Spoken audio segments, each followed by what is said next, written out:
Good evening, everyone, and welcome to the Committee of the Whole meeting on March 16, 2026. We'll call this meeting to order at 6:32 p.m. If you could stand with me for the Pledge of Allegiance. To the flag of the United States of America, and to the republic which stands one nation under God, indivisible, with liberty and justice for all. Clerk Durham, call the roll, please. Trustee Hadnot. Here. Trustee Roll. Here. Trustee Taylor. Present. Trustee Williams. Trustee Brown. Here. Trustee Mosley. Here. Okay, the topic of this CAL meeting is for the purpose of discussing the ordinance regarding our water billing. I will open it up for public comments, agenda items only. Good evening, ladies. No public comments. Item one. Did you say anything? Village Administrator Patton, if you could go into discussion. Yes, thank you, Mayor. Good evening, Mayor, Board, members of the public. The purpose of tonight's Committee of the Whole meeting is to present changes to the water billing process and structure ahead of the Village Board meeting later this evening. In the 10 months that Mayor Hart has been in office, one of our most consistent pain points has been the water billing process. The process itself has been handed down throughout administrations and at times has undergone changes without board approval processes that are not codified in ordinance. The outsourcing of our water billing itself has led to numerous problems and lack of internal controls or transparency and costs the village more in administrative fees every month than we gain in ease of service. Before you tonight are recommendations based on months of investigation, conversation, ordinance review, and comparison to best practices. So I will briefly go through the updates that have been proposed in this ordinance. I did send an email to the board on Friday outlining all of the changes, but for the benefit of the public, benefit of the board, if you have not had an opportunity to review that email, I will run through the changes as presented very briefly here. For a little background, the Village of Glenwood currently has a little over 2,700 water billing accounts. Of those, roughly 200 a month, 200 of those accounts are billed monthly. Those are our commercial or business accounts. The remaining 2,500 and change are billed on a bi-monthly rotating basis. All of our bills currently are prepared by a third-party vendor, Third Millennium Associates. There are 1,300 accounts on the east side of the railroad tracks, so the Forest and Brookwood Point, that are referred to as the 101 accounts. These accounts are due in February, April, June, August, October, and December of each year. There are 1,200 accounts on the west side of the tracks, Old Glenwood, the Manor, and the Estates, that are referred to as the 103 accounts. These accounts are due in January, March, May, July, September, and November of each year. Each bill is due on the 5th of the month after it is issued, unless the 5th falls on a weekend or holiday, in which case it is due the next business day. As I'm sure you're all aware, there is generally a lot of confusion related to our water billing process, when it's due, when fees are applied, etc. One of the hardest things and one of the things I hear most common from residents is, I can't remember if my water bill was due this month or it's due next month. As part of that, the first and biggest recommendation and change that's being proposed is to move the village to monthly billing for all residential accounts. This would provide a number of things. It reduces the size of each water bill for the residents, allowing them to budget better or budget more effectively for their water bill. When you take a bill that is traditionally 2 months, you narrow it down to a 1 month, obviously the bill is going to be reduced. So you have the opportunity to budget more appropriately for those bills. It simplifies the process. It takes away from this, oh, you live on the east side of the tracks, so your bill's due in May, not April. Everybody knows that their bill is due on the 5th of every month, just like every other utility bill or bill that residents have. You know, my due date is this date every month. The further expectation is that we will see a reduction in late fees, delinquency notices, and ultimately disconnection of services because of this. I went through this process in a previous municipality where we switched from quarterly billing to monthly billing.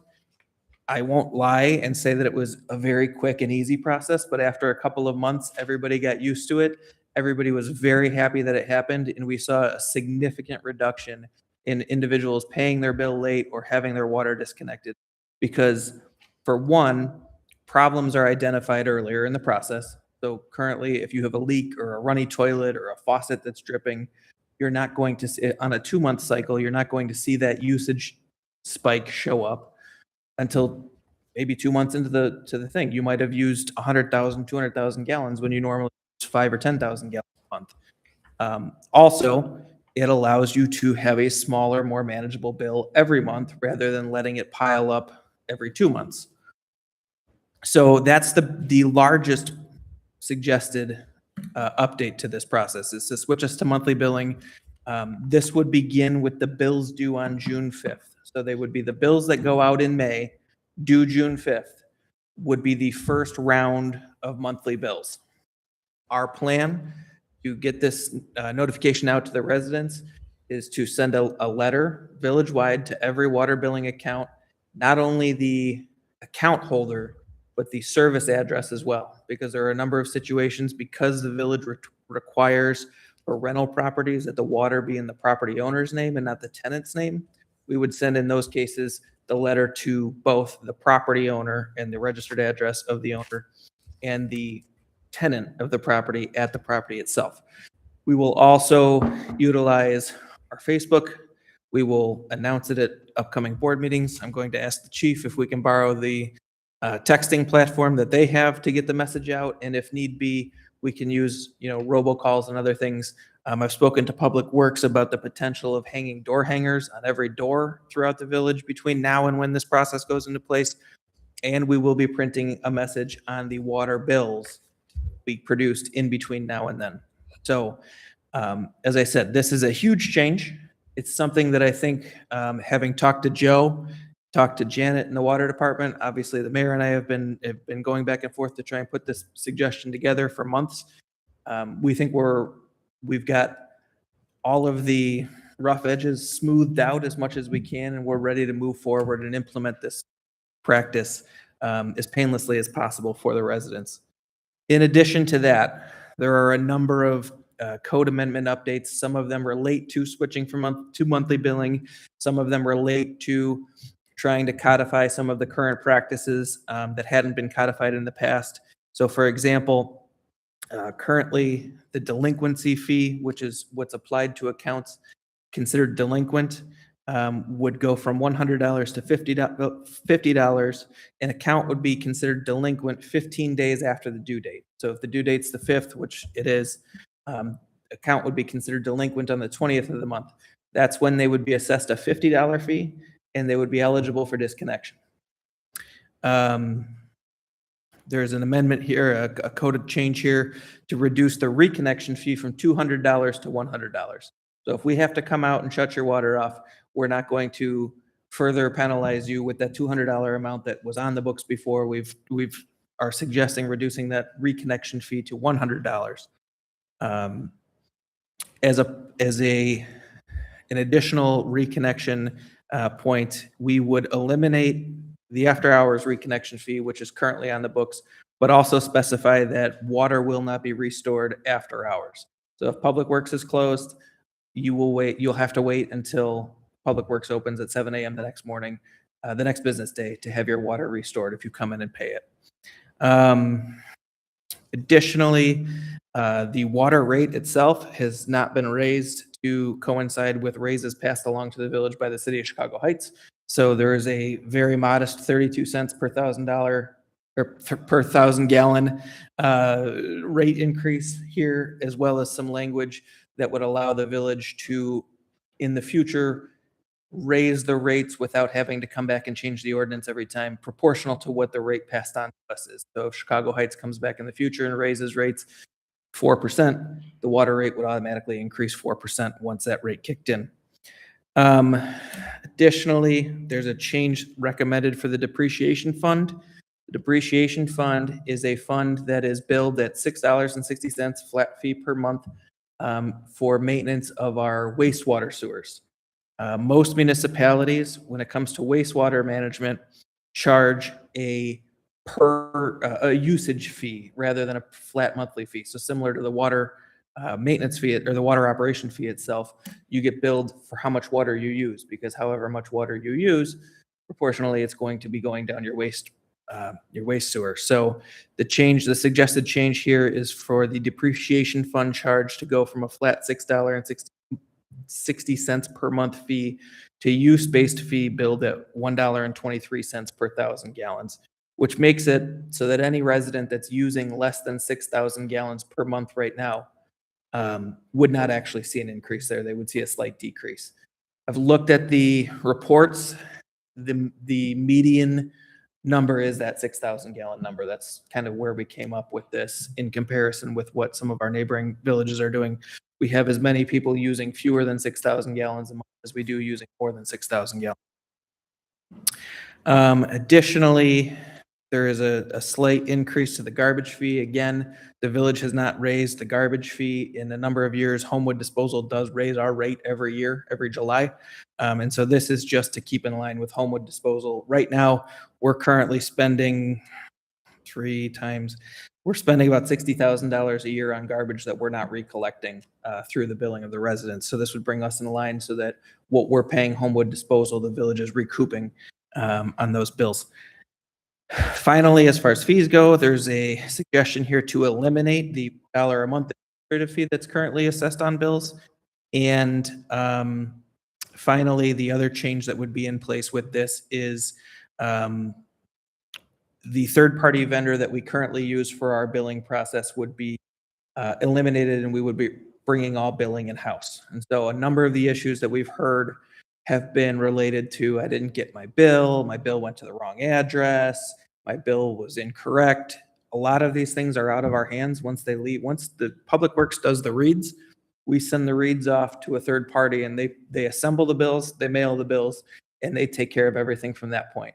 Bringing this back in-house will give us more control. It will give more transparency to the process, and it will essentially break us even with the increase in postage we're going to have by switching to monthly billing. Eliminating this third-party vendor almost to the dollar every month will break even. I think it's going to be about a change of $20 one way or the other each month, the increase in postage versus the elimination of what we currently pay for our third-party vendor. So with that is a lot. I know there are probably questions, so I'm happy to answer questions at this point. I do have a question. Oh. Go ahead. So my question is it possible to incorporate where it's optional as far as to get a paper bill, that if they sign up for electronic bill, there's no fee? But if they do ask for a paper bill, that, there's like a $2 admin fee to cover the postage and the, administrative costs of sending the bill out. So to the first part of that, the other thing, and thank you for bringing that up, the other thing that's not mentioned in this or incorporated in this yet is the change of the software that the board approved a few months ago that we will be moving to later this year. With the new software, we will have the opportunity to do paperless billing, emailed bills, and things of that sort. So when we get to that point and we've got that fully implemented, we can certainly revisit this as an incentive to get people to sign up for paperless billing, putting in some sort of a fee like that. But I think that would be, once we get down the road and we get that implemented, and that's an option that's available, that's certainly worth taking a look at. Because I would be, as the person who's going to be overseeing, along with Joe, the mailing of 3,000 bills a month now in-house, I'd be happy to eliminate as many of those as we can. I had a. Okay.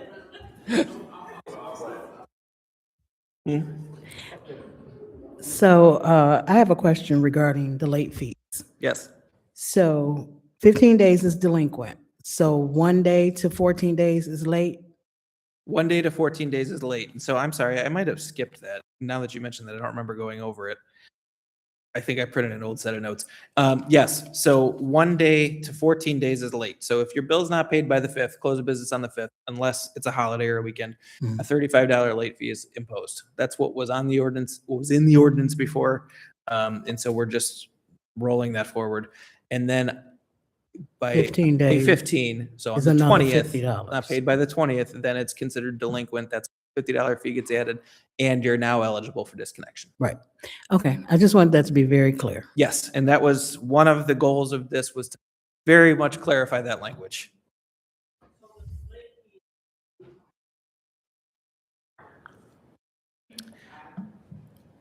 Similar to the way that it is right now, there's a late fee if you don't pay it by the 5th of $35, which is imposed on the 6th or the first day thereafter if it's a weekend or a holiday. And then there's the delinquency fee, which is when account goes delinquent, which would be 15 days past due. And that's when it would be eligible for disconnection.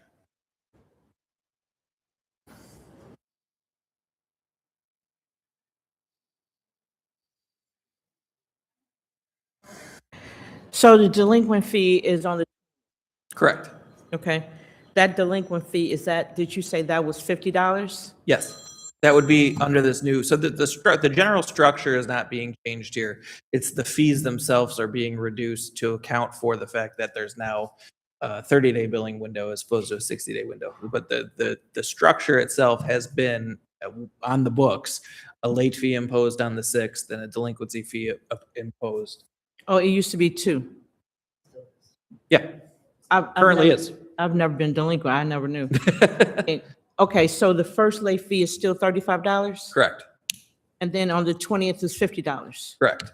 And then we're changing it from $200 cut back on to $100? Correct. Okay, I have a question here. I know you were explaining how to, one side of the tracks is due this month, and the other side is due that month.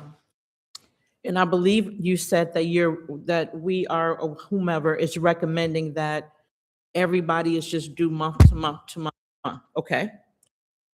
How did you say that we'll catch up then? Because my bill was due in February.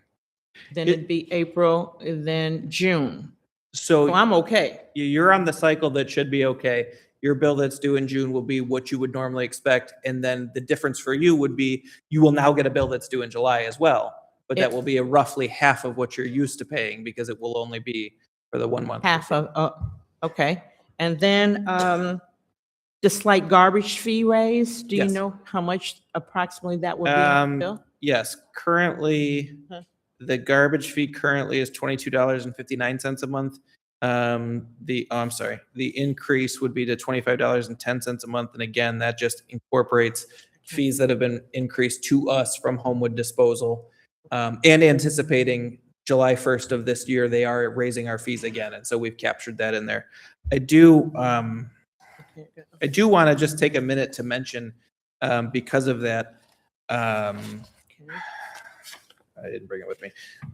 On average, if you, again, using that 6,000 gallons a month, which is kind of the average That's right. usage for our residents, on average, with all of these different changes to the fees and switching to monthly billing and increasing the water rate slightly and increasing the garbage, on average, an average user would see an increase in their water bill by only $6 to $7 a month with all of these.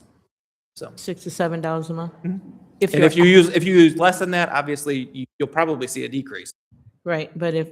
And if you use more than that, but the average, like I said, the average looking across our 3,000 accounts is right in that 5,000 to 6,000 gallons a month range, Two which more- would be currently you're paying 10 to 12,000 gallons one bill. I want to be That's clear a about lot. that. Okay, 2 more questions and then I'm done. What's that? Sorry. What you said? Oh. Okay, sorry. The $1, I never noticed it, the $1 admin fee that's on our bill right now? Mhm. Did we say we were recommending taking that off? or- Correct. Okay, I never knew what it was for. Neither do we. That's why we recommended taking it off. Wonder. Okay, all right, last one. I did notice that it said that we can increase our rates. Is this the at any time? So the language written into the ordinance is to allow for, so what we have right now, both with the water rate and the garbage rate, reason that increase is suggested here is because over the years, they haven't been increased. And so the village is paying out more in water than we're bringing in, paying out more in garbage than we're bringing in. So in Mhm. order to stop that from happening, what we've done is we've written language into the ordinance that says the water rate will increase proportionally to the increase passed on by Chicago Heights. So next year, if Chicago Heights notifies us that there's a 3% increase in the water rate, we don't have to come back to the board to get the increase. It just will automatically go into effect whenever Chicago Heights' increase goes into effect with us. How Now, often we do we they can- raise that?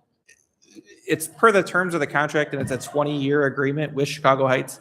I think they have the right to do it yearly, but they haven't, from my understanding. This is the first increase I think we've had in a few years. Mhm. But more importantly, even though it will not require board approval, Mhm. obviously, if an increase is notified to the village, we will notify the residents that there would be an increase coming their way as by virtue of Chicago Heights raising the rate. Okay, thank you. Is-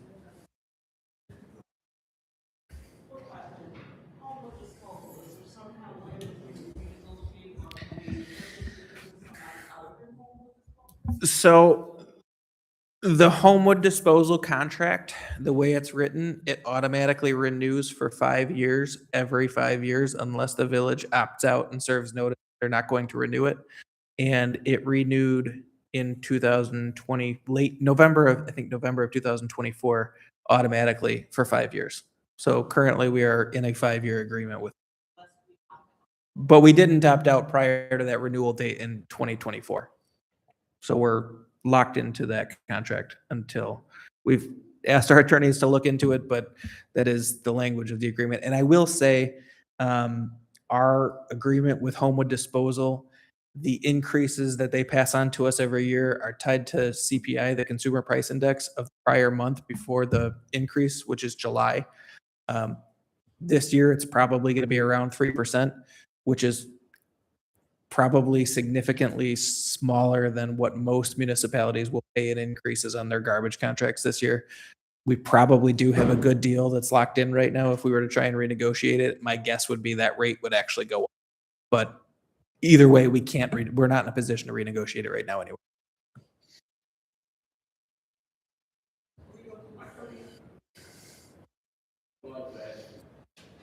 We have some type of vehicle that the residents can use. I have some of my residents like Snowbird. They go away when every other month, plan change good for them.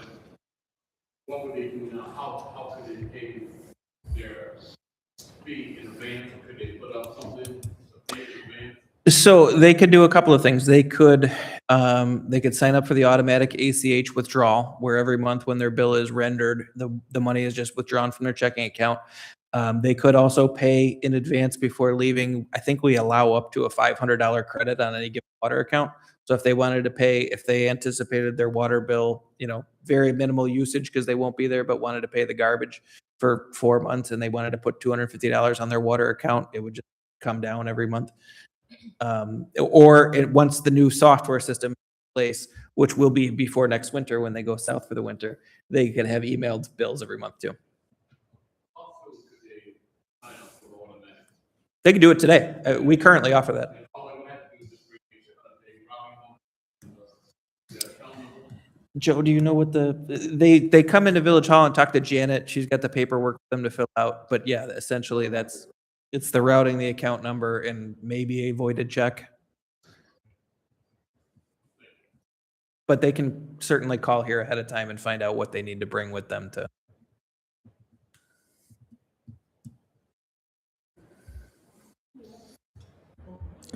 Any other questions? The board? Any other questions from the board? Okay, wait, Okay, I got well- one more for water if no one in the audience does. Okay. Oh, I see her, but she's not saying. Trustee Brown, if you want to go ahead on and ask your question, and then I'll open it up. Sorry about that. I read in the verbiage that when we turn off the water, if that's the case, it can't be turned on again until Public Works comes back? And that time is between, or the shut-off time is 3 o'clock. Is that right? That's the cutoff time that Public Works will not turn the water back on, Monday through Friday? Correct. So instead of charging a $200 after-hours turn-on fee, because if we call Public Works out per our union contract, we have to pay for a minimum of 2 hours plus an hour drive time. So for us to come out and turn somebody's water on costs us 3 hours of overtime. Rather than charging that extra $200 fee, what we've written in here is we've eliminated that fee. But if you come in and pay after 3 p.m., we can't come back out and turn your water on until after 7 a.m. the next business day. So if you do it on Friday, if your water is cut off on a Friday, it won't be turned back on until a Monday. I think we've made a practice of not cutting the water off after a certain point on Fridays to give for that opportunity. And again, similar to in the past, if it's been terribly cold or whatever, we use reasonable judgment with it. We're not Okay. going to try and be punitive or punish anybody. It's just, trying to streamline the process. Thank you. At this time, I'll open it up for public comments, limited to 3 minutes.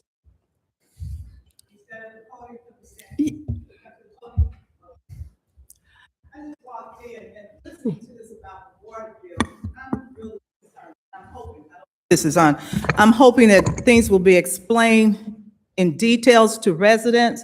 Why? Let me give you 2 examples. Just this week, one resident complained about having an $800 and some water bill. Someone else complained about a $1,000 water bill. I've come to this podium in times past asking, why do I have a late fee on my water bill and the water bill isn't even due? You all explained last year where, number one, you're going to work out something with people if they can't pay their water bill. Number 2, you mentioned new software that the village is supposed to get to help. Now, since you all made that statement of new software, this is when people have gotten these astronomical bills. So I'm just hoping that the village will work with people, number one, explaining, because if you're telling someone after the 5th day, it's considered late, and we know how the mail runs, and the first thing replies, some people will say, well, sign up for automatic. Look at your demographics. A lot of older people don't do that. So we have to be willing to work out something, and I hope you all are prepared to explain so that the village residents can understand and see how we can work together so that their water isn't cut off at that time. Thank you. You want Yeah, I was just respond? going to say, so You want me to just respond?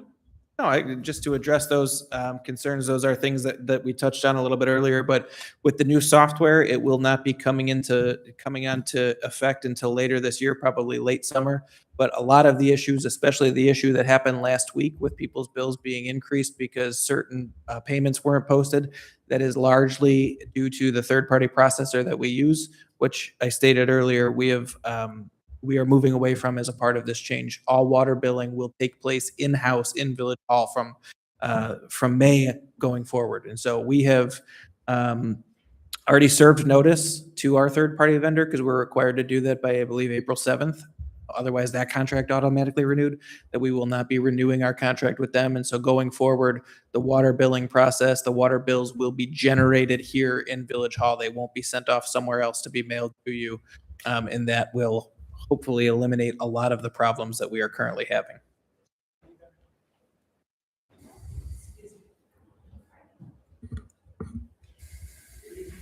Good evening. Shirley Port, T521 Kenneth Court. I heard what you said. I did not get an answer of how are the homeowners going to be notified of increases, the changes in the billing from every other month to monthly. It concerns me personally because anyway, it concerns me. How are we going to be notified? So, yeah. And when will we be notified? When does this all take place? And that was, I mentioned it earlier. I'm sorry, I was late. Nope, no problem. I'm glad you bring it up because I think a number of people have walked in. So we are going to notify the residents through a number of different ways. We will have a letter that goes out to all water account holders. We will use the village board meetings from now until it goes into place. We put notices on every water bill that goes out between now and then. Police department is going to use their text software to send a blast out to people that are signed up to that. And Public Works has graciously offered to go door to door and put door hangers on all resident doors, letting them know that this is coming into place. As far as when it goes into effect, it will go into effect for the May bills that are due June 5th. So the bills that come out in May, and the billing will still be, you will still get your bill 3.5 to 4 weeks ahead of when it's, there will be plenty of time for mail mishaps or anything like that. The bills will still come out about a month before they're due. So the bills that come out in May that will be due June 5th will be the first batch of bills where the entire village will be due at one time. Any other questions? Okay, with that, I ask for a motion to adjourn the CAL meeting at 7:02 PM. So moved. Second. Clerk, can you call the roll? Trustee Mosley, Yes. Trustee Brown, Yes. Trustee Williams, Trustee Taylor, Yes. Trustee Roll, Yes. Trustee Hadnot. Yes. Thank you. Meeting is adjourned. And now, good evening, everyone. Welcome you to, we will go right into our regular Board of Trustee meeting. Good evening. Thank you for joining us in person and on YouTube. We will call to order our regular Board of Trustee meeting on Monday, March 16, 2026, 7:03 PM. If you could stand with me for the Pledge of Allegiance.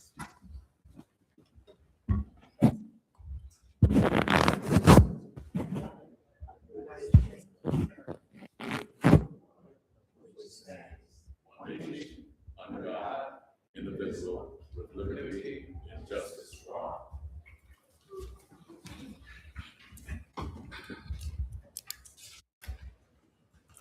Clerk, I ask you to call the roll. Trustee Hadnot, Here. Trustee Roll, Here. Trustee Taylor, Present. Trustee Williams, Aye. Trustee Brown, Yes. Trustee Mosley. Here. Thank you. We have a quorum. I ask for a motion for approval of the regular board meeting for March 3rd, 2026. So moved. I'll second. Any questions? Clerk, call the roll. Trustee Hadnot, Yes. Trustee Roll, Yes. Trustee Taylor, Yes. Trustee Williams, Aye. Trustee Brown, Yes. Trustee Mosley. Yes. Thank you. Motion passed as presented. The meeting is now open for public comments for agenda items only, limited to 3 minutes, and the clerk will time you.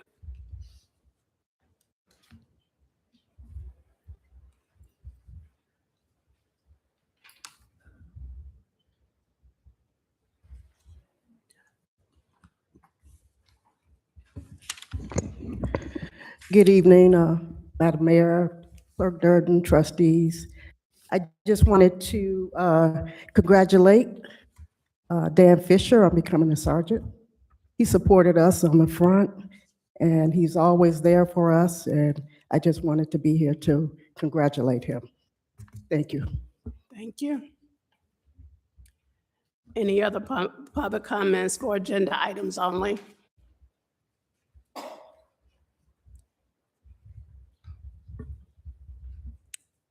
Bills payable, Jansen. Thank you, Mayor, Board, and Village. Bills payable for March 12th.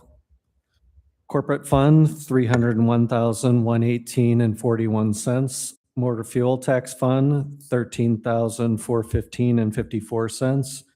Water Account, $165,443. Glenwood Golf Course, $34,066.59, for a total of all funds, $514,097. Can I get a motion? Can I get a motion for bills payable March 12th, 2026? Total of all funds, $514,007. I'll make that motion. Second. Any questions? Clerk, call I the got a roll. question. I'm Sorry. sorry. Trustee Brown? So, Brian, so the water account says 165,443 on the vendor report. It has City of Chicago Heights at 149,139.25. I wanted to know, is that the same bill? Separate. Is That's additional. Go ahead. There are other items that hit the water account other than Chicago Heights water. So if they have to fix a main break or whatever happens in water activity, it's not just City of Chicago Heights water bill. So if they have to fix the main break, wouldn't that be under Public Works payroll? If they have to come out like labor or? But the materials that they have to buy to do the job all hits the water sewer account. So it's not just the water bills. Again, it's other things that impact the sewer and water delivery flow. Thank you. Sure. Any other questions? Clerk, call the roll. Trustee Roll, Yes. Trustee Williams. Trustee Hadnot, Yes. Trustee Mosley, Yes. Trustee Taylor, Yes. Trustee Brown. Yeah. Thank you. Motion passed. Jansen, payroll. Sure. Payroll for check dated March 6th of 2026, administrative 19,104.10 cents. Public Works 12,802.90 cents. Police Department 102,211.52 cents. Fire Department 23,918.20 cents. Senior Center $345.99. Elected positions $1,071.32. Sewer and Water $23,776.82. Glenwood Golf Course $13,255.87. So total payroll is $196,486.72. We did have reimbursable time of $354.16. So that brings the grand total down to $196,132.56. Asking for a motion for payroll, check date March 6, 2026, the amount of $132.56. So moved. I'll second. Any questions? Any questions related to the board report of overtime for 254.62 hours? That's a total overtime of $15,747. Clerk, call the roll. Trustee Brown, Yes. Trustee Hadnot, Yes. Trustee Taylor, Yes. Trustee Mosley, Yes. Trustee Roll, Yes. Trustee Williams. Thank you. Motion passed. Communication from the mayor's office. Just wanted to report back out from last week, discussion regarding entering into an engagement with Casper. I did send an email to the board, but to, for the record, acknowledge that the scope of work has been defined and the budget was set at $10,000. We will meet weekly and we will provide the board with reports of interest as an outcome of those meetings. So I just wanted to make sure for the record that you knew what that budget was and that we'll continue to report out. I'm asking for a motion for approval of police sergeant promotion pursuant to the certification of the Fire and Police Commission eligibility registered date of March 7, 2026. Before doing that, I wanted to know if the police, Fire and Police, or Mr. Moore had anything that he wanted to add, or Chief Petticore.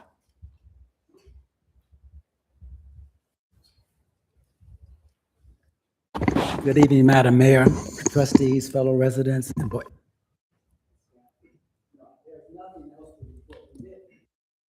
Sorry. Good evening, everyone. We just wanted to clarify that we did certify the list of eligibles for the promotion to sergeant to the mayor for her selection. And we will sit, and as I know that she made the selection, which we will celebrate tonight, so I just want to thank the mayor for her expedited service in terms of that. We will need an official copy of the certification, Jesse, so if you can get us at that, after that, we can complete and close our file at the commission level. Thank you very much. Thank you.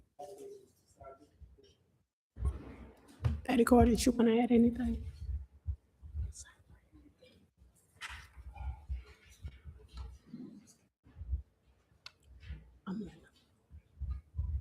Yes, Mayor, board, residents, guests. Yes, good evening, Mayor, residents, trustees, board members, and guests. I'd like to just welcome everyone coming out. This is a big night for Officer Fisher, who will soon be Sergeant Fisher. He's been here over 20 years. Really recommend him for the position of sergeant. He's got the knowledge and the ability to do it. Congratulate him. Big man.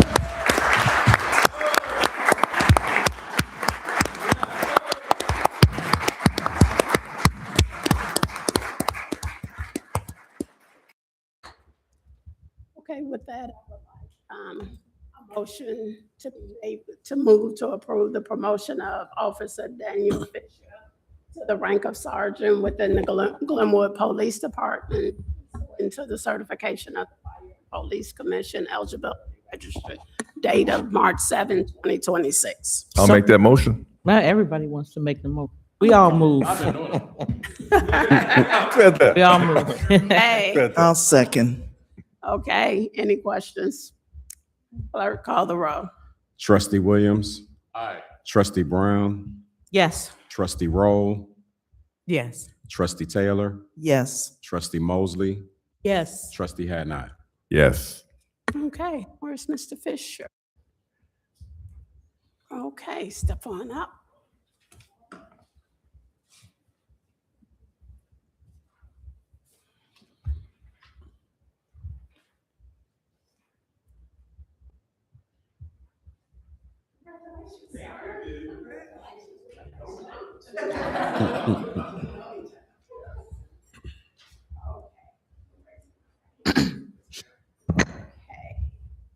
And you will repeat your name and repeat after me. So I Daniel Fisher, have been appointed to the office of police sergeant have been appointed to the position of police sergeant in the village of Glenwood, in the village of Glenwood, in the county of Cook, in the county of Cook, aforesaid do solemnly swear aforesaid, do solemnly swear that I will support the Constitution of the United States, that I will support the Constitution of the United States, the Constitution of the state of Illinois, the Constitution of the state of Illinois, and that I will faithfully discharge the duties of the office of police sergeant and that I will faithfully discharge the duties of the office of police sergeant according to the best of my ability. according to the best of my ability.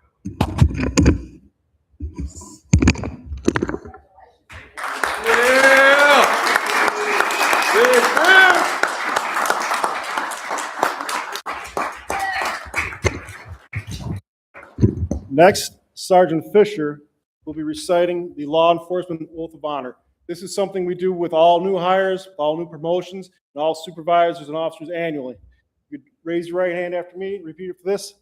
On my honor, I will never betray my integrity, my character, or the public trust. I will always have the courage to hold myself and others accountable for our actions. I will always maintain the highest ethical standards and uphold the values of my community and the agency I serve. Congratulations. Officer Fisher, from now on, you'll be star number 203. Thank you. Congratulations. Like me to pin it on, or do you have anything else you want to pin it on? All right. What? No. Probably better have a lady. There you go. I gotta stay.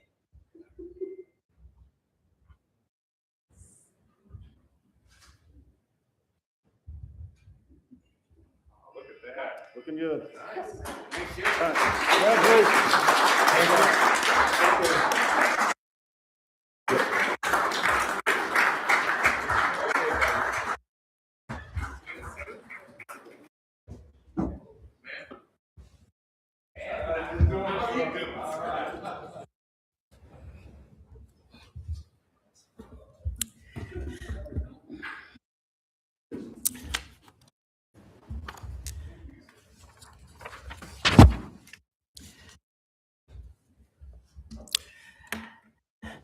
Thank you again, and congratulations. And again, congratulations to the entire police department for their work that they do on behalf of keeping the village of Glenwood safe.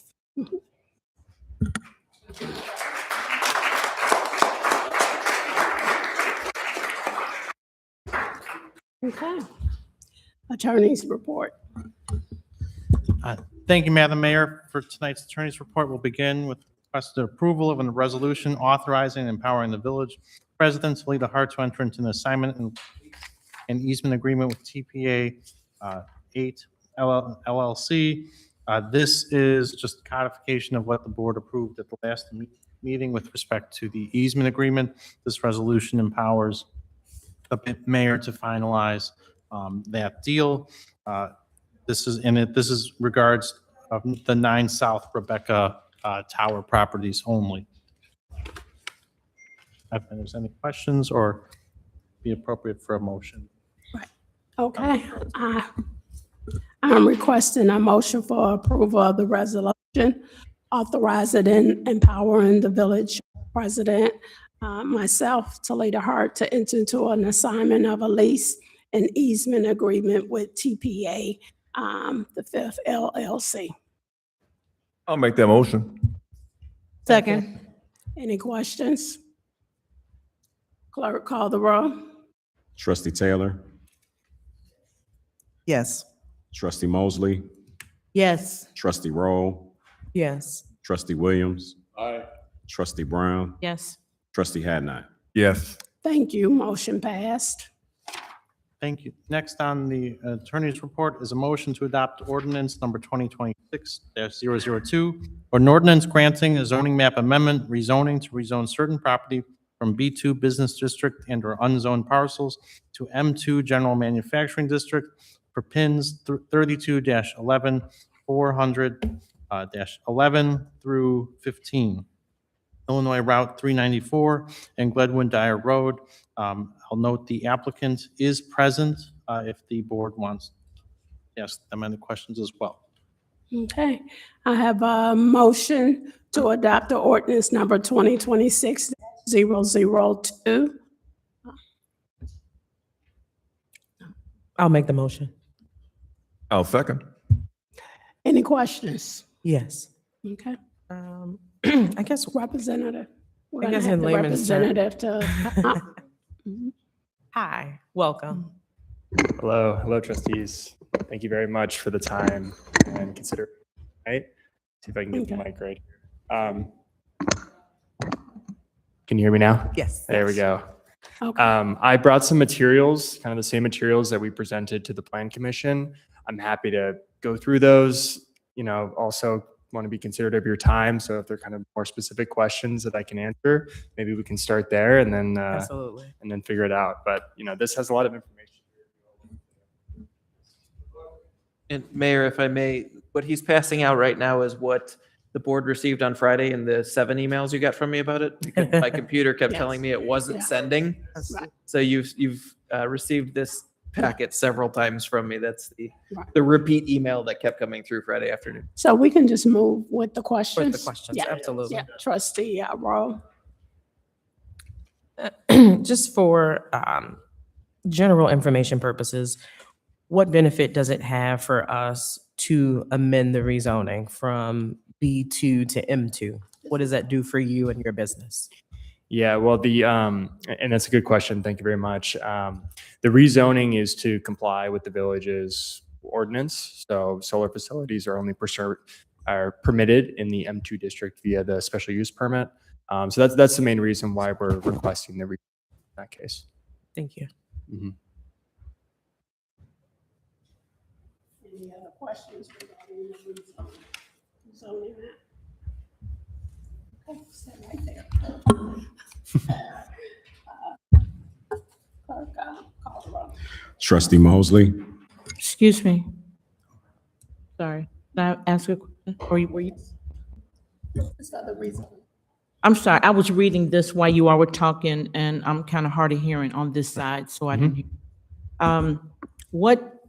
How does this benefit the residents?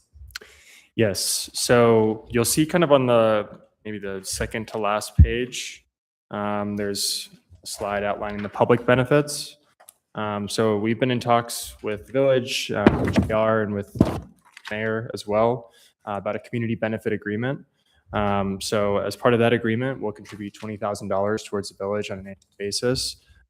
Those funds, we hope go to benefit the residents in Glenwood, and that's, consistent over the life of the project. So, we're really excited about that partnership with the village and really hope that money goes to good use here. And that's on top of, $50,000 that we've front to support construction, I believe, of a fitness studio. So we're going to be helping out with that in the near term, which is great. We're really excited about that. On top of that, you also have, this is a community solar facility. So there are, savings being distributed to ComEd subscribers to the project.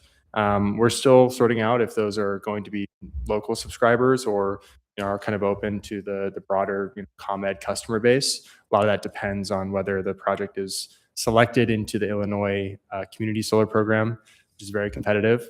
We're hoping that it will be, in which case, some of those subscriptions would hopefully go to local residents as well. And that's about a 10% savings on utility bills for folks who sign up. And this is if you'll be. Mm-hmm. Yeah, it's a competitive process with the Illinois Shines Community Solar Program. So, I think we're intending to submit the project or apply the project into that program. It's unclear whether it'll be accepted or not. And we can't really do that until we get our zoning permit in place, until we have an interconnection agreement from ComEd. So that should happen kind of in the next 6 months or so.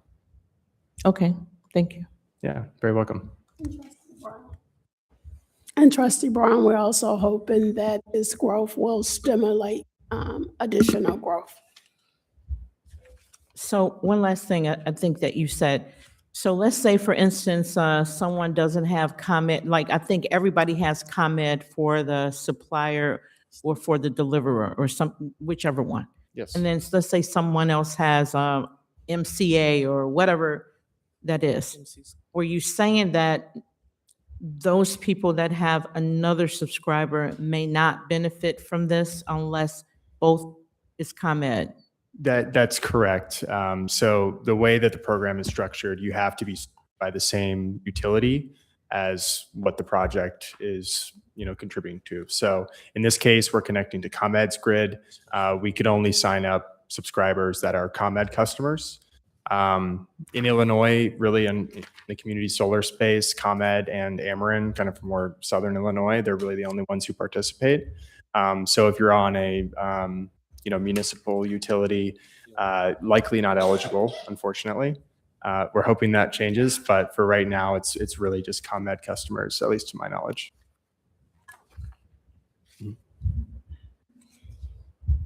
I have a question. I have a question. Oh, yes. Oh, I see. I don't know if I should be asking this now or at the next motion, but the solar panels themselves, what is the lifespan? The lifespan for the panels themselves, typically about 20 to 30 years. So typically, when you're installing the project, the panels should last for the life of the project. 20 to 25 years? 20 to 30 years. 20 to 30 years.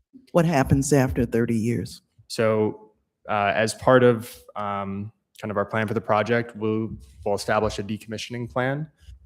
which will outline kind of all the removal of the equipment at the end of the project's life. That's fully done by the owner of the project at the time. We're hoping that's us. And that plan, we'll have to stick to it. Those panels, all the equipment will be removed from the site. It'll be restored to its current existing condition. The panels will be disposed of, via the means that are regulated by the state and federal statutes. So either recycled or disposed of. Okay, so at that point, it would not cost the village any funds for removal. No, and we'll put up a decommissioning bond.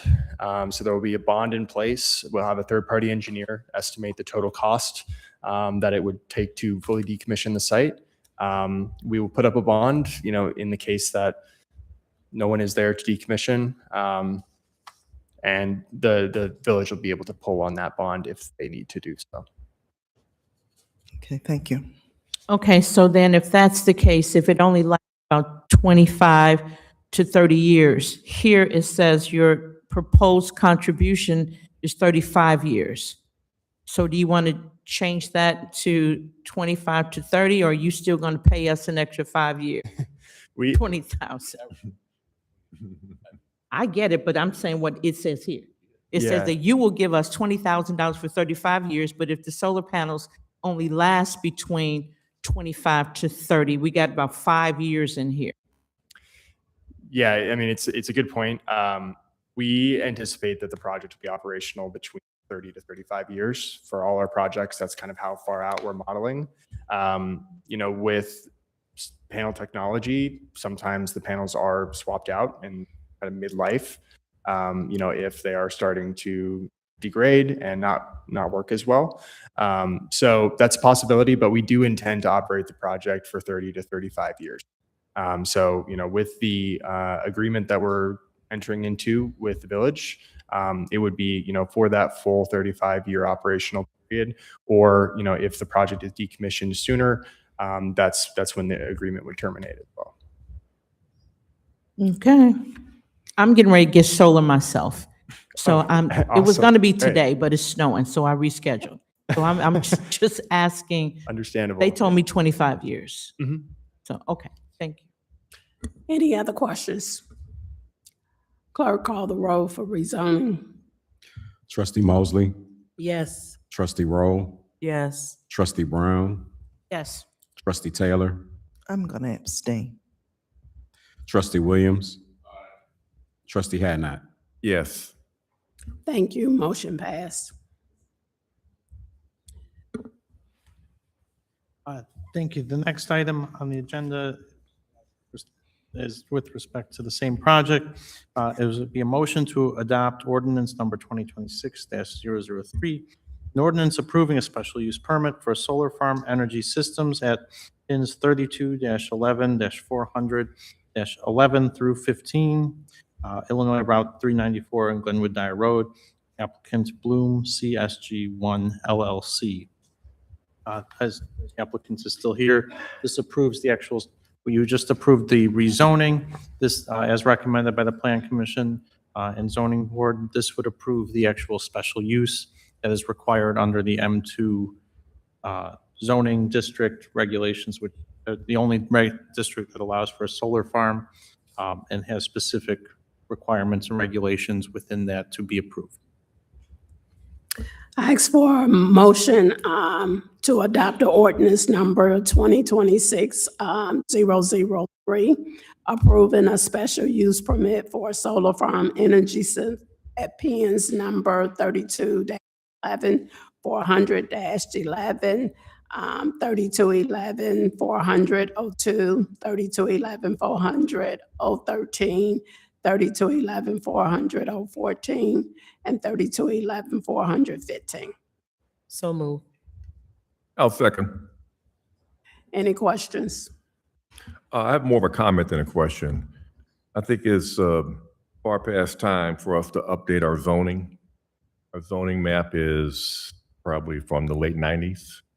And if we had really had an updated zoning map, we could probably avoid, a lot of the special use permits and zoning changes. Any questions? Clerk, call the roll. Trustee Mosley, Yes. Trustee Brown, Yes. Trustee Hadnot, Yes. Trustee Taylor, Abstain. Trustee Williams, Trustee Rowe. Yes. Thank you. Motion passed. Congratulations. and Thank you very welcome much. aboard. Mhm.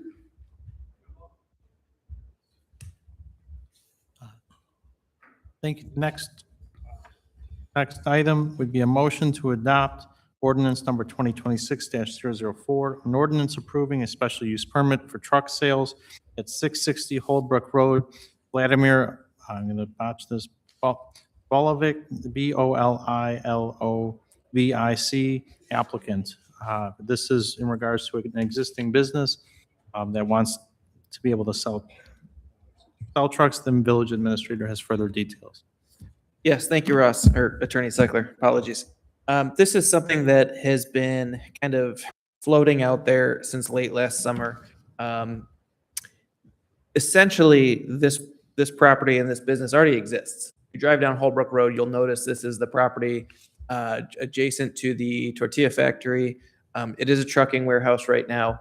The only change here is the owner of this property and of this company has gone to the state of Illinois to get a dealer's license so that they can sell the trucks to their drivers so the drivers can become operators. State of Illinois will not certify them as a dealer unless the village signs off that the property is zoned appropriately for vehicle sale. Currently, it is not a permitted use within that zoning district. It is a special use allowable with a special use permit from the village board. The petitioner did come before the zoning board and was asked, is your intention to begin selling trucks en masse at this property? The answer was definitively no. This is simply a technicality so that they can get their license from the state to sell their trucks to the current drivers they have. So drivers can become owner operators rather than drivers and employees of the business.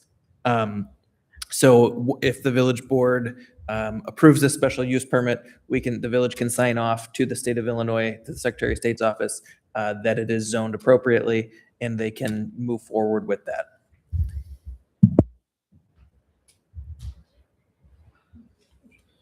Okay, a motion to adopt ordinance number 2026-004, approving a special use permit for truck sale at 660 Holbrook Road. So moved. I'll second. Questions? How many trucks are there trucks over there? Yes. How many trucks are over there? On site itself, I would say, I think there's like 10 to 15, maybe 20. They're not, again, this is not in a advancement of their business or an expansion of their business. This is simply a vehicle to allow their drivers to become owner operators. So this is not something that's going to grow beyond what it is right now, as it has been conveyed to the village. Were you finished? Go ahead. You have a question? For now, yeah, I'm just thinking about it. The existing business that's there already, there will be no additional truck travel. The drivers who drive the trucks in will have the ability to purchase those trucks. As the village administrator indicated, they can't purchase trucks without having the current facility to be certified. So we're not asking for any additional truck traffic. We're just asking for permission for them to be able to sell the trucks that are on their property that they have. I understand that, but I guess my question is, if they knew that they could not sell the trucks without our permission, why did they come over here anyway with the trucks? They have been here long standing, and this has been a long standing that has been kicked down, the can kicked down the road until it got here. So as opposed to further kicking it down the can, we brought it to the board's attention for some resolve. This is not a first or a fourth act on their behalf. Your Honor, just so everybody knows that the site is not able to be expanded. It's already bound to the east by the skating rink and to the west by another business. So they can't expand and get bigger. Mhm. Thank you, trustee Hannah. I have a question. No. Not, Oh. yeah. No, they just, no, right, they just want to sell a truck. That's it, that's all. My question is this, Yeah, they just. you know, a lot of times Glenwood is compared to neighboring municipalities. So Homewood has at least, what, 3 car dealerships that they benefit from sales tax revenue. But my question is, would we receive any type of revenue from the sales of their trucks? Yeah, I think that's actually the benefit and appreciation of them going about this the right way and getting the dealer license from the Secretary of State's office is that they will be required to report vehicle sales to the state, in which we will share in the sales tax revenue, as opposed to them trying to do a private party transfer to their drivers and just cut the village out of it. So I would say that appreciation there for them following the correct channels. I have a question. So with the owner operators, will they exclusively haul for this company and only park the existing tractors there? Or will they be allowed to use that lot to park any other job they may pick up or anything like that?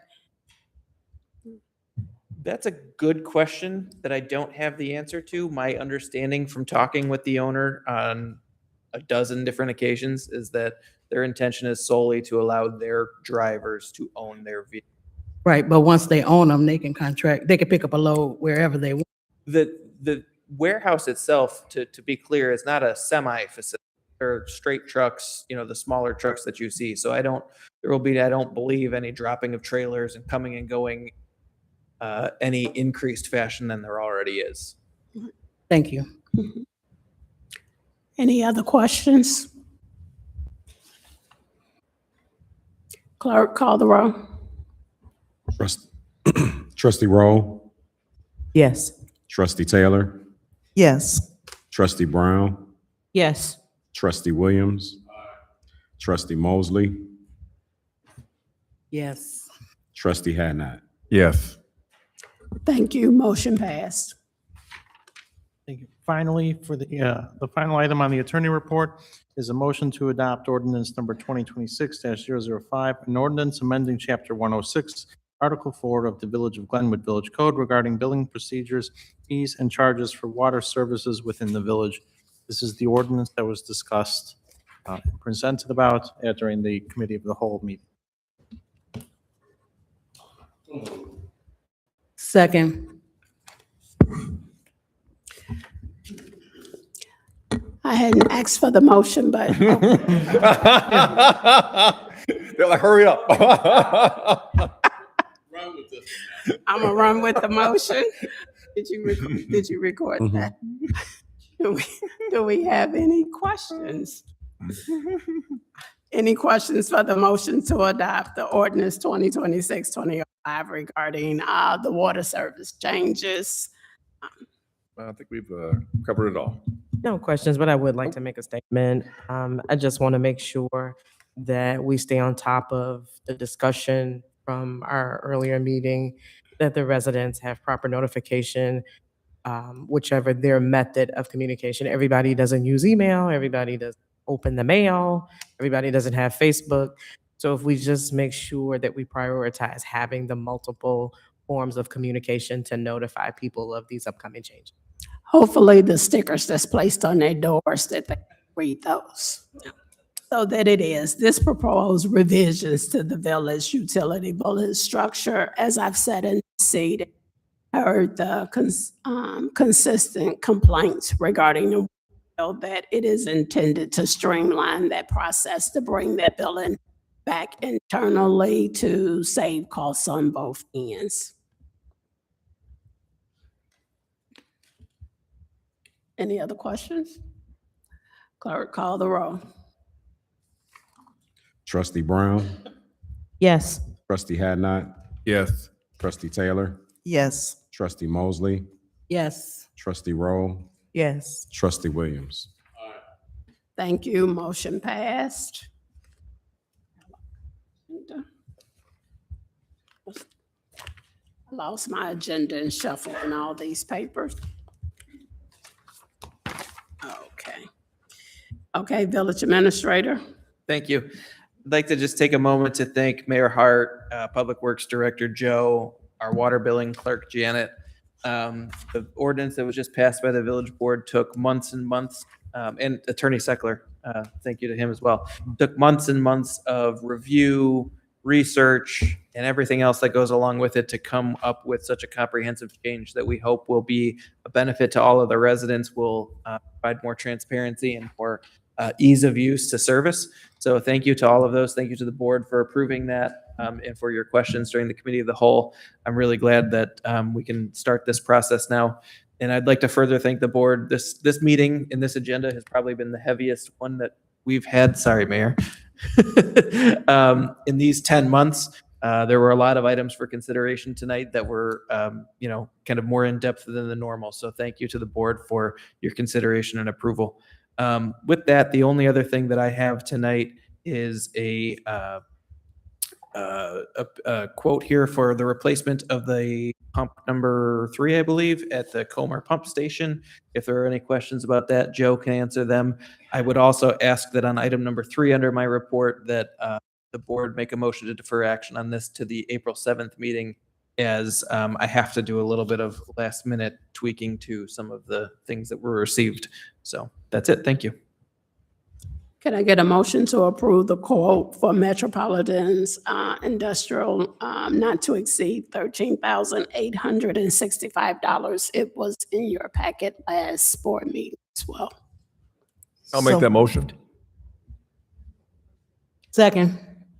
Thank you. Questions? Clerk, call the roll. Trustee Brown, Sure, yes. Trustee Hadnot, Yes. Trustee Taylor, Yes. Trustee Williams, Trustee Roll, Yes. Trustee Mosley. Yes.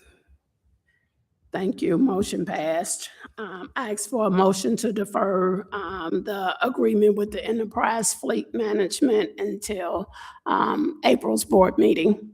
I'll make that motion. I'll second. Clerk, call the roll. Trustee Williams, Trustee Taylor, Trustee Brown, Yes. Trustee Roll, And this is to table until April 7th, is that right? I'm sorry. This is the motion to table until April 7th? Yeah. Yes. Trustee Hadnot, Yes. Trustee Mosley. Yes. Thank you. Motion passed. Engineer report. Thank you, Mayor. Some of you have heard this many times now, but it's CDBG time. So that is the Community Development Block Grant. That is money from, federal money from HUD that gets distributed to the communities by Cook County. There's a grant cycle every year, but it seems like the total pot that's given to the county, probably to the country, gets smaller and smaller every year. So the county starts to be a little bit more selective with awards. It used to be we were able to get a project every year. Now it seems like it's every other year. So we did have a project in 2024. So 26 seems likely to get another project.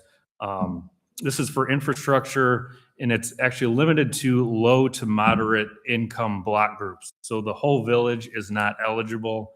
I do have some low to moderate income maps here if any of the trustees are interested. Past couple of years, we have focused on getting the streets fixed up in the forest, and that will be kind of the same, not kind of, it will be the same for this year. So we're working with Joe. We picked out birch, chestnut, tulip, walnut, another segment of birch, and then lastly, pine. So awards are typically announced in the summer, and then you get your notice to incur costs the following year. So if this project is awarded, you're going to find out in the summer, but you won't be able to construct it until 2027. They've always had a maximum of 400,000, so we've always applied for that. Last year, they increased that to 500,000. So obviously, we want to apply for the most. We rarely get the full amount. Seems like we usually get half. So I would expect if we're awarded, we're looking at that 200 to 250. You could either cut off some streets to make it work, or you can supplement with your MFT funds like we did last year. And you have resolutions in your packet that allow the mayor to sign the grant application. And it's also saying that the village will provide an 11% local match for engineering. That local match is worth an extra 10 bonus points, as the county says on your application. So it increases your likelihood of being funded. So I'm recommending that the board pass this resolution so that we can get that grant submitted next Friday. I ask for a motion for approval of the resolution 26-002 for requests made to Cook County, Illinois Community Block Program funds for year 2026, not to exceed 500,000. I'll make that motion. I'll second. Questions? Clerk, call the roll. Trustee Williams, Aye. Trustee Hadnot, Yes. Trustee Brown, Yes. Trustee Rowe, Yes. Trustee Mosley, Yes. Trustee Taylor. Yes. Thank you. Motion passed. Departmental reports were submitted in the board packets. Are there department reports at the? None. Trustee reports. Yes, Your Honor. We were going to do the Ethics Committee tonight. The committee has decided that they would rather have a line item on the agenda for a presentation instead of trying to rush through it with the trustee reports. Is that possible to have for the next meeting? Yeah, for 5 minutes. Maybe 5 to 8, 5 to 8 minutes, because there's 4 of us. So 2 minutes each. You can't have a spokesperson? You know, I want to give everybody a shot to step up and you know, do their part. I don't want to leave anybody out of the fun, if you know what I mean. Okay, 8 minutes. We'll Thank you, Your Honor. line item on the agenda for 8 minutes. Thank you very much. New business. Old business. We're open to the public. 3 minutes. Clerk will time you.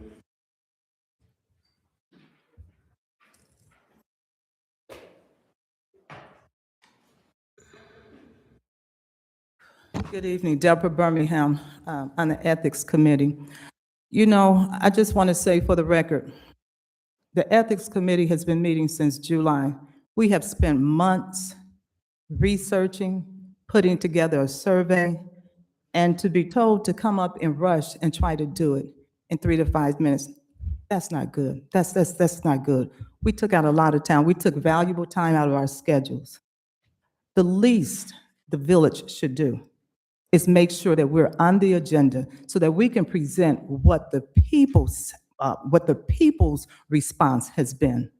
So I look forward to, and we did mention it, and Trustee Hannock, you did mention it several times for us to be on the agenda. So to find that we're not on the agenda tonight, it's not good. I'm very disappointed.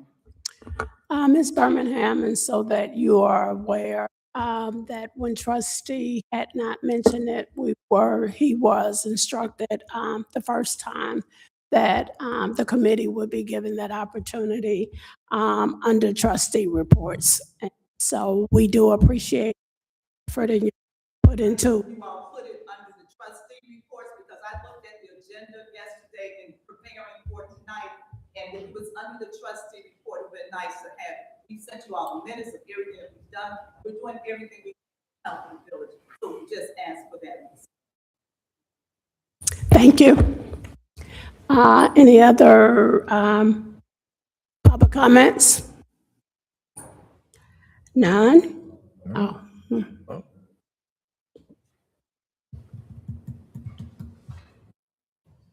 Hello, everyone. Dr. Cole Evans is my name. I'm voice. I've been living in Glenwood since '91. I guess I'm a little concerned. I have been coming to all the meetings, but I'm concerned about like the trucks. And I understand these people want to sell their trucks. We have a lot of volume coming through Glenwood, and our roads are not the best. And some people who drive the trucks, rocks hit up and slash our windshield and different things. That can happen anywhere. But I guess I'm concerned as the volume and then the roads. Some streets are not paved. I know my street is not paved. They come patch it up, and then like now, it's holes all through the streets. But then you have other streets, they get paved through, they're beautiful. And so I just don't know what's the process. I guess I should ask you guys over there.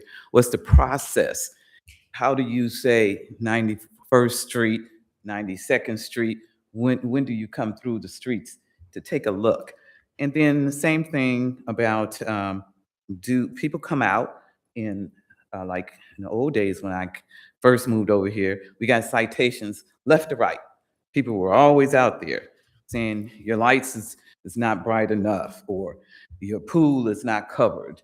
And they give people citations. I don't see anybody out now. Too much is, I invested my money into this village, and I do not want my money to look like it's going to waste because we're not given the care. So I expect the roads, once you do one section, I expect you to come on around and do all our sections, pave them, okay? And the same thing with, I know we can't stop the trucks, but there's too many trucks coming through Glenwood, okay? There's too many trucks. And personally, I don't like it. If I knew that was gonna happen, I wouldn't have moved here. Amen. And then the second thing that I noticed when I first moved here, I think I was talking to you, Trustee Brown, how one side of the street didn't have lights and then the other side had lights. And you guys fixed that, and I appreciate that.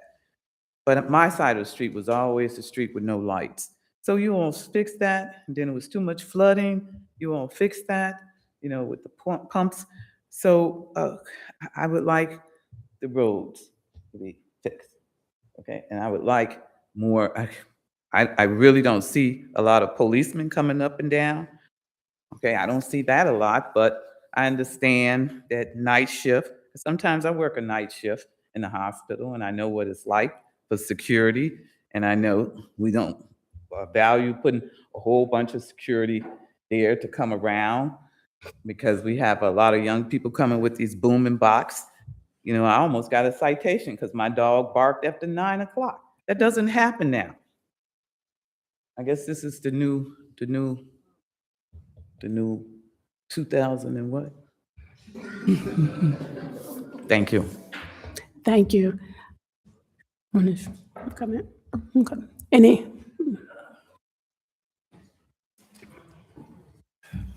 Good evening, everyone. Murdoch, 1102 Wisconsin Street. I had something that I had prepared to bring to this evening. Fortunately, I left it at home, but just to give you a brief synopsis of what my concern is, not of something negative, but more so I read into the group chat last week that a young lady that lived in the estates, she and her daughter had written a book, and they had advertised them on the TV station, on one of the news stations. And it brought to my mind that we have other people that's in the community of Glenwood itself that have done things that are prominent, I'm sure. And most people in Glenwood are not aware of that. And so I was thinking that with this information I wanted to bring back, what was sent to you initially first, to make it a situation where maybe we can publicize that within the village hall by indicating these people live here, these people have done such and such, and they've received a certain plateau in terms of that. But when I read that thing about they put a book out for children, a mother and daughter doing this, I thought that was something excellent that should be recognized, and I'm hoping that Village of Glenwood and that the mayor of Glenwood will trust what the Lord says do. The Bible says, let's get it together and do something of that nature. So I'll try to come back prepared next time with everything that I think that would enhance that idea. Thank you. Thank you.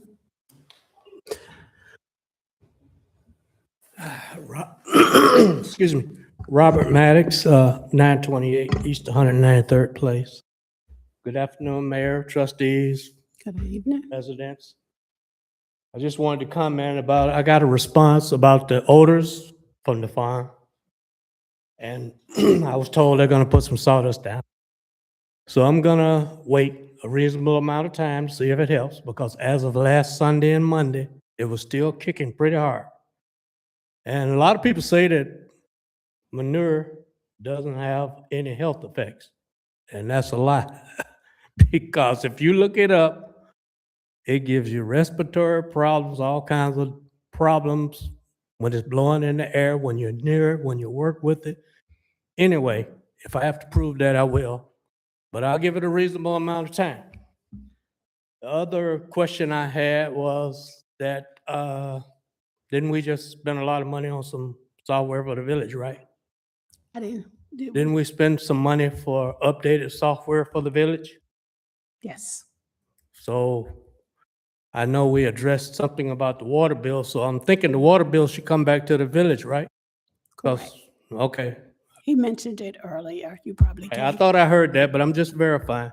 Sure. I'd like to request an updated boundary map for the village of Glenwood.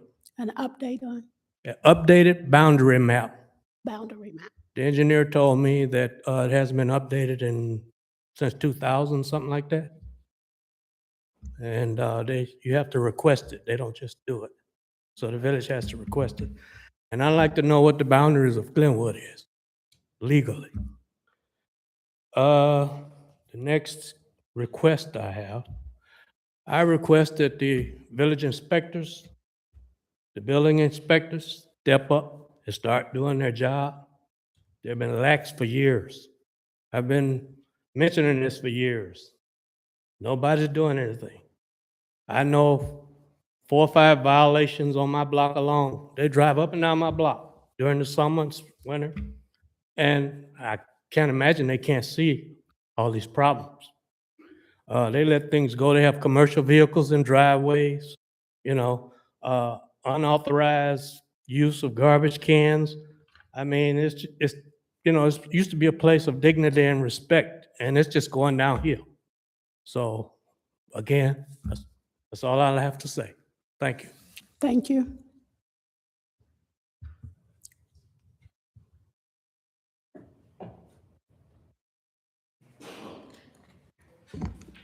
Good evening, Mayor, trustees, Good and evening. village residents. Kathy Paxton, 30 Nugent Street. I have a couple of things. One, I want to mention that the Glenwood Forest Association, our meeting is tomorrow at 7 o'clock at the field house. Second thing I'd like to mention is that when we talk about the increased rate of the water bill, it would offset future increases. I wonder how come we don't enforce the village stickers. So many cars, even in our building, so many cars around the area, they don't purchase village stickers, and that should be a requirement. I look in our building, when renters come in and they have to come in and sign their papers or bring that in, I think at that time, questions should be asked, do you have an automobile? And given the information then that this is what is required. I know people, and I think I've mentioned it to JR before, people that have been living here for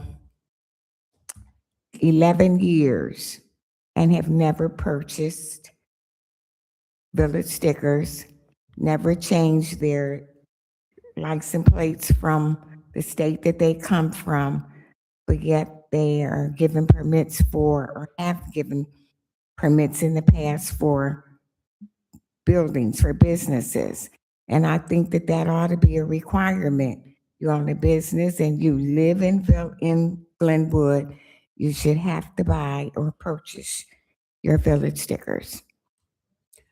Just so that you know, Ms. Paxton, that we are, as I indicated earlier, looking to enforce all of the ordinance on the books. So we ask that if you see something, you say something, right? And if you also ensure that you submit that in writing to the village administrator and Carolyn Williamson, my executive assistant, to just make sure that we're sharing that information so that we can ensure that we're enforcing the ordinance that we have on the books. Okay, I'll resubmit it, but I did talk to the administrator about it. All the time, information don't get to me. Any other public comments? No other public comments. Thank you all for coming out. I appreciate it. Evening, and can I have a motion to adjourn? So moved. A second. Clerk, call the roll. Trustee Mosley, Yes. Trustee Brown, Yes. Trustee Williams, Trustee Taylor, Yes. Trustee Rowe, Yes. Trustee Hadnot. Yes. Thank you all. Have a safe evening.